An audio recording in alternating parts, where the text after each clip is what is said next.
An OSU coach charged with fraud. GOP aims to help Dreamers, and Trump steps away from NFL talk to announce a visit to a ravaged Puerto Rico. This is OU Nightly.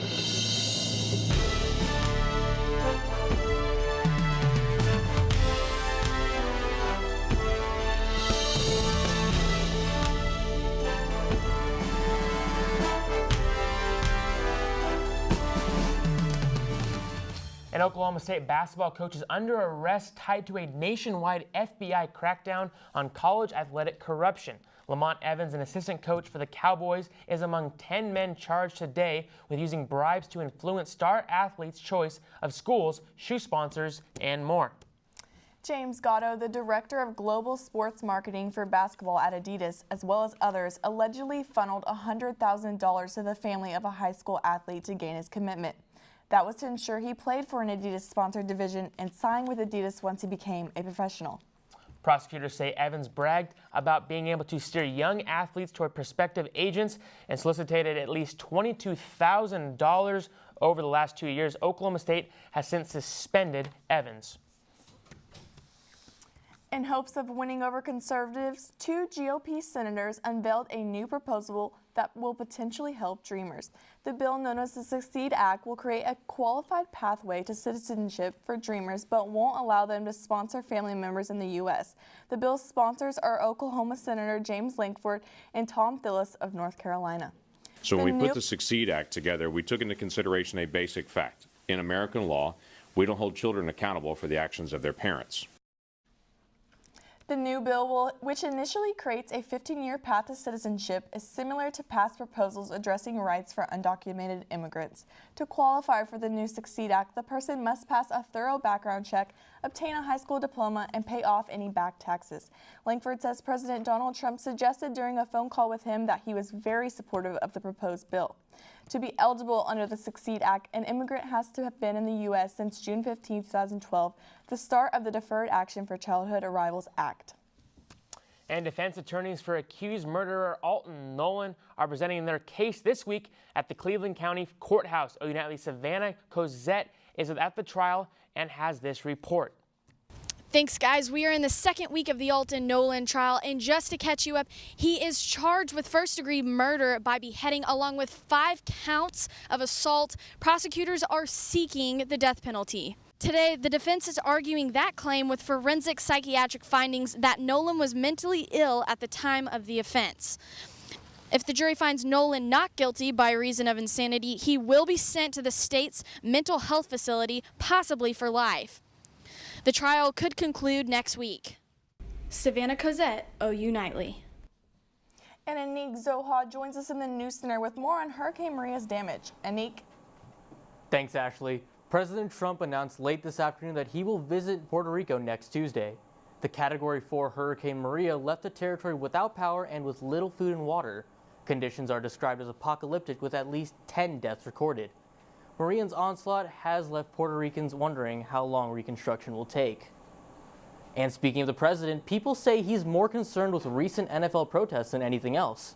Some NFL players chose to kneel during the singing of the national anthem, and the president has a very clear opinion of the situation. Well, I wasn't preoccupied with the NFL. I was ashamed of what was taking place because, to me, that was a very important moment. I don't think you can disrespect our country, our flag, our national anthem. Trump and NFL players continue to be vocal on Twitter with their opinions on the controversy.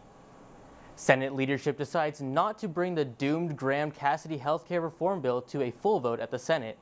Now it seems the president will work with the Democratic Party to try and repair the healthcare system.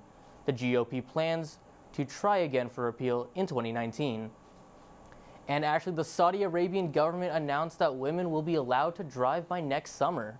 Back to you in the studio. Thank you, Aniq. The Oklahoma City School Board is not going to survey the public's input before deciding whether to rename 3 schools named after Confederate generals. School board members decided to take matters into their own hands. They will follow the policy that allows the board to change a school's name in unusual situations. The board believes the names do not reflect current values and plans to make changes in the next meeting. 3 schools.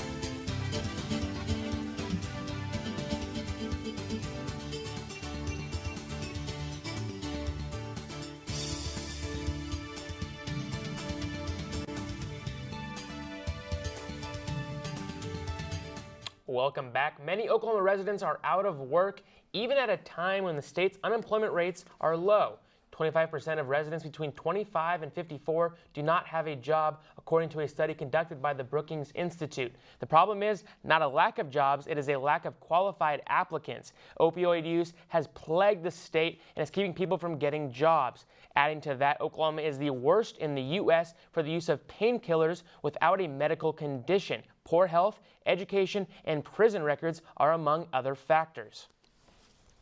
A lawsuit filed by the Oklahoma Attorney General against drug companies last June is back in the news. About a dozen pharmaceutical companies have asked a judge to dismiss the lawsuit. The suit claims the state's opioid epidemic is fueled by fraudulent marketing.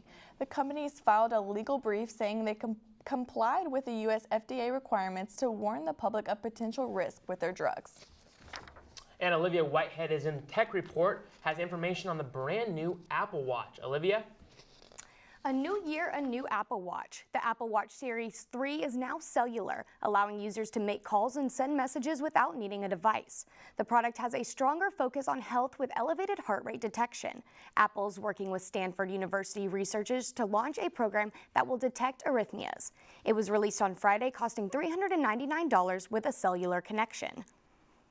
And knock, knock, who's there? The August Smart Lock. This new lock system allows keyless entry to property with facial detection. The August app connects the home system, unlocking the door with the click of a button. There are 3 new launches, including the Smart Lock Pro Plus Connect, allowing heat and light control and selective guest access. It retails for $279. And if that's not enough, you can now have groceries delivered straight to your fridge. Walmart has partnered with the August Smart Lock app, which produces a one-time access code for grocery delivery. The app alerts users when the delivery workers have arrived and allows them to view the process via smartphone. Well, you guys, we have done an app on Twitter, and not surprised, a majority of the people said no to this new thing. They're too freaked out about it? Exactly, Yeah. yes. What do you guys think? I still wouldn't trust it, I don't think. I know, random people in my house. I don't know. What have we come to? We have people delivering from Walmart. It's technology. It's always knows? changing. I'll tell you Yes. what. Yes, it is. Yes, it is. Thank you, Olivia. Police today released the frantic 911 call by the Oklahoma man who found a baby along the side of a freeway. The 1-month-old baby was found in a car seat next to Interstate 40 over the weekend. Dispatchers were skeptical, but the man told them it was a live baby and it was now in his van. Also found $5,500 in cash, a birth certificate, and a Social Security card. Police located the child's mother. She was taken to a hospital for evaluation. Emergency workers estimated that the child had been alone in the heat for about 30 minutes, but the child appeared to be in good health. Police are still investigating. Well, police in southeast Oklahoma are searching for a second suspect connected to a shooting at an intersection Saturday night. 18-year-old Christian Boswell was shot to death during a drug transaction in Valiant. 20-year-old Cody Hildebrand was arrested at the scene and is jailed on a first-degree manslaughter charge. The second person involved in the killing, Justin Luther, remains at large. Police issued an arrest warrant out for his arrest on a manslaughter charge. Well, still head on OU Nightly, a rookie breaking records in Major League Baseball. And I'll have more on how long this rain is going to stick around with these cooler temperatures.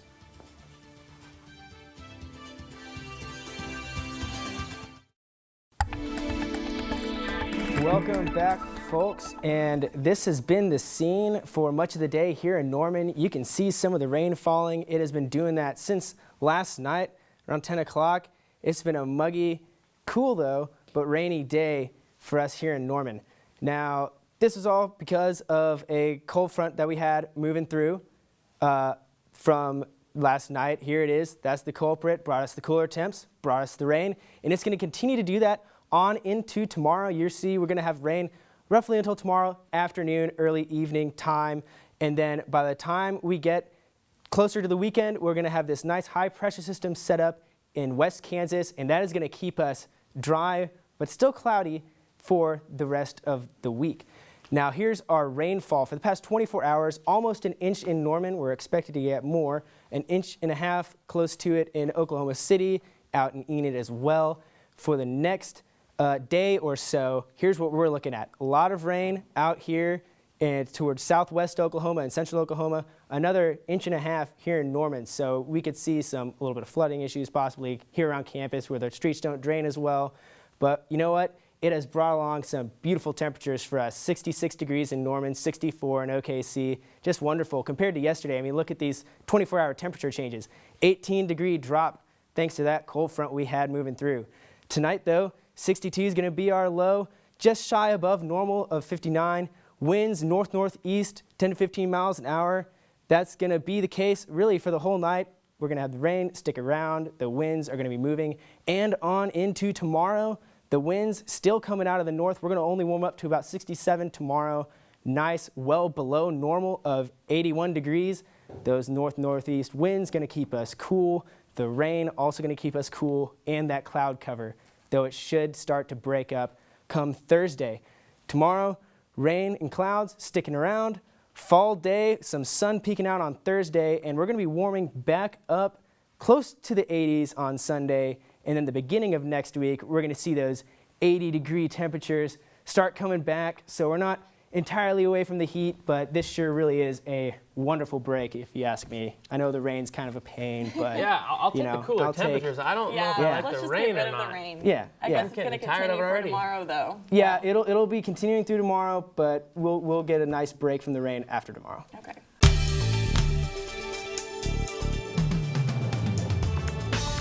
Welcome back. As we mentioned earlier in the newscast, there is an ongoing NCAA corruption investigation by the FBI. We will keep you updated as we learn more. OU running back Trey Sermon was named Big 12 Newcomer of the Week. The freshman had a standout performance in Waco as he almost single-handedly closed out the game for the Sooners. Sermon came into the game in the fourth, then went for a career-high 148 yards on 12 carries and 2 TDs in OU's first 4 games. Sermon has 288 yards on the ground and is averaging 6.6 yards per carry. Not bad. Meanwhile, 2 of Sermon's teammates made an appearance on Sooner Sports Pad last night. Catch the full re-air featuring Baker Mayfield and Jackson Ewells right after the newscast. Last night, the Cowboys and Cardinals faced off on Monday Night Football. The Cowboys made a statement before the game, kneeling in unison before the playing of the national anthem. When the game got underway, Dak Prescott stepped up big for the boys, going 13 of 18 with 183 yards and 2 TDs passing. After a low-scoring, back-and-forth affair, the Cowboys pulled away in the fourth quarter for the 28-17 win. After the game, head coach Jason Garrett discussed the team's decision to kneel. We want everybody together. We don't want to be offensive to anyone. We don't want to step on the Arizona Cardinals' plan for what they wanted to do. And we just felt like after we got introduced, we felt like we could all come together. We could go out to the numbers and take a knee, lock arm in arm. Ladies and gentlemen, I have some pretty breaking news. Aaron Judge, that guy, he's pretty good at baseball. Now in real news, the Judge hit 2 bombs Monday afternoon to set the all-time rookie home run record. Judge is now at 50 dingers on the year and hopes to carry this momentum into the playoffs. And now it's time for your favorite segment of the week. It's Top Play Tuesday, where we break down the top plays in sports. Let's get into our very first countdown. This one comes from Jerome Washington of Rutgers. He makes a pretty nice snag here on a low throw, but it's with his feet. And now we go to Larry Fitzgerald, who's going to get up and get the ball from Orlando Scandrick. Give me that! The big man, the veteran, still getting it done. You gotta love it. Now, number 1 on our countdown, ladies and gentlemen, is one of the touchdown runs I've ever seen, but it's from someone or something you would never expect. Take a look. Oh my goodness, buddy, do it! Do it! Oh, man, he's my favorite squirrel. Look at him. Oh, poor guy. He's tired. That's not a very good celebration. He doesn't work on his celebration. Worn out. That is pretty darn nuts. I was telling you guys. I was going to say, that's pretty nutty, Collin. Pretty nutty, Collin. Poor guy, he's all exhausted, man. He's got to eat some more nuts, carb up. Run. That's a long run for him. Funny. Yeah, I like that heck one. of an athlete, though. Very natural. We got to love him in the open field. I like it. I love Top Play Tuesday. No, hopefully we can keep it I'm going. glad you're here. Oh, well, thanks, man. Still to come on OU Nightly. We have more on the Fixer Upper show leaving. Oh.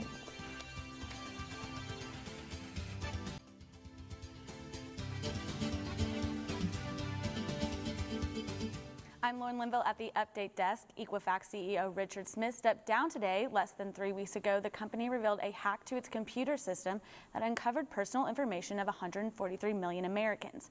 The city of San Francisco sued the company today because of its data breach. In Louisiana, Lafayette police arrest Oklahoma resident Devin Anthony Bell on charges of home invasion, sexual battery, aggravated kidnapping, and criminal trespass. Police say Bell entered the victim's home, assaulted her, and then forced her to drive to a local ATM to withdraw money. That's all for now. Ashley?